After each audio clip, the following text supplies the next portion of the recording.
This is Sage Lewis from Web Marketing Watch, and I'm coming to you from the Search Engine Strategy Show here in Toronto, Canada, and it gives me tremendous pleasure to be here today with my friend Jeff Rohrs. Hey, Jeff, how's it going? It's going very well, Sage. Good. You need a little more energy. You know, I'm feeling a little draggy. Okay. Yeah, you know, I've only had like 4 or 5 cups of tea today. Yeah, okay. You're about... You know, I need, at least like 6. Well, after this, I'll get you some more. Yeah, we'll do it up. So, Jeff, you are now with ExactTarget. Yes. Talk a little bit briefly what ExactTarget does and what you're doing there. Sure. We're a leading email marketing service provider. So we provide a web-based software platform that folks can use to send out permission-based email marketing campaigns, both in newsletter format or triggered or automated types of fashion. So whereas you really think of email marketing in a traditional sense as kind of a newsletter type of format, the way it's evolving is much more of a triggered or automated, getting into kind of e-commerce applications such as order confirmations, where you can get a little bit more out of your email than perhaps just a text email. Maybe you want to upsell, cross-sell, those types of things. And I'm heading up their agency partnership. We've got over 450 agencies who are partners of ExactTarget, who not only resell our product, but also offer value-added services, design, broadcast support, and I'm also heading up our search marketing efforts. So hence I get to continue coming to these things. Awesome. And what you might not know is that Jeff is a fellow Clevelander. Yes. And a part of ClevelandSEO.com, the association that we have in the greater Cleveland area, and just yet another example of the world-class talent that we have in the Cleveland area. And you're still working in Cleveland. Yes. So we didn't lose him. He is just becoming bigger and better out there, and taking on new exciting things.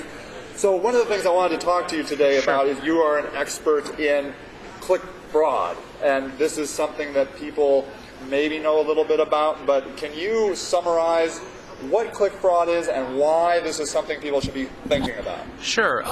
Click fraud is a situation in which you've got people intentionally causing billable click events on paid search networks, usually for their own personal profit or to create some sort of detriment for a competitor, so to deplete an ad budget.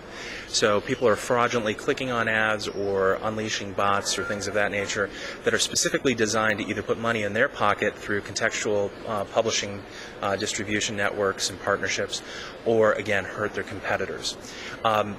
I've been around this. It came out of moderating the legal issues at SES over the last 6-7 years. And click fraud really began to get a lot of attention about 3 or 4 years ago.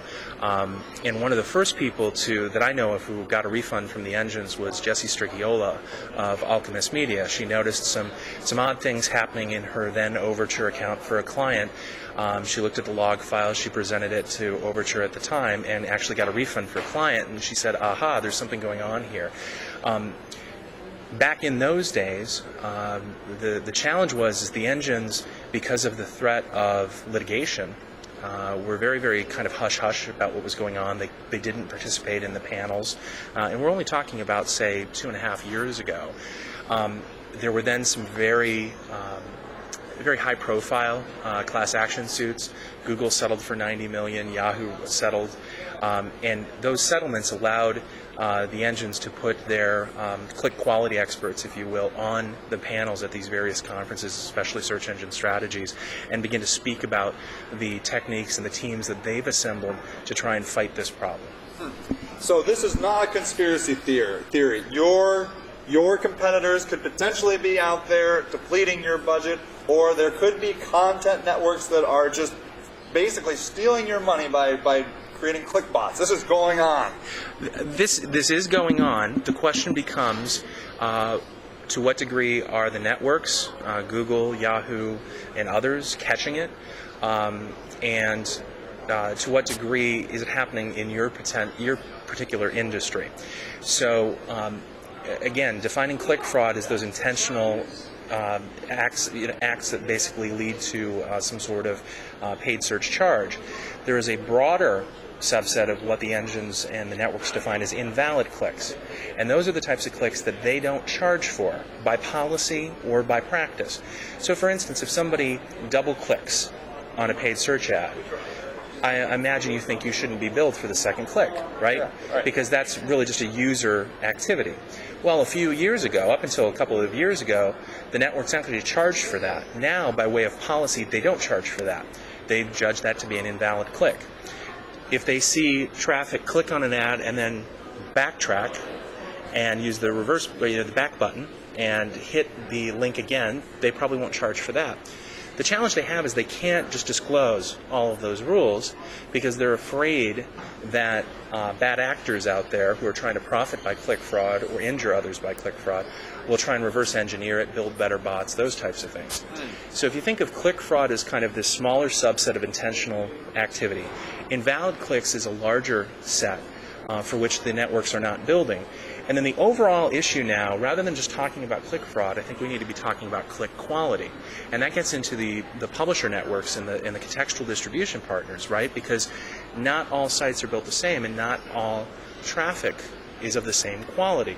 And so you as an advertiser or someone who runs advertising for clients wants to make sure that you're putting those advertisements in places that they have the best opportunity to increase return on investment, that they're going to be the most profitable.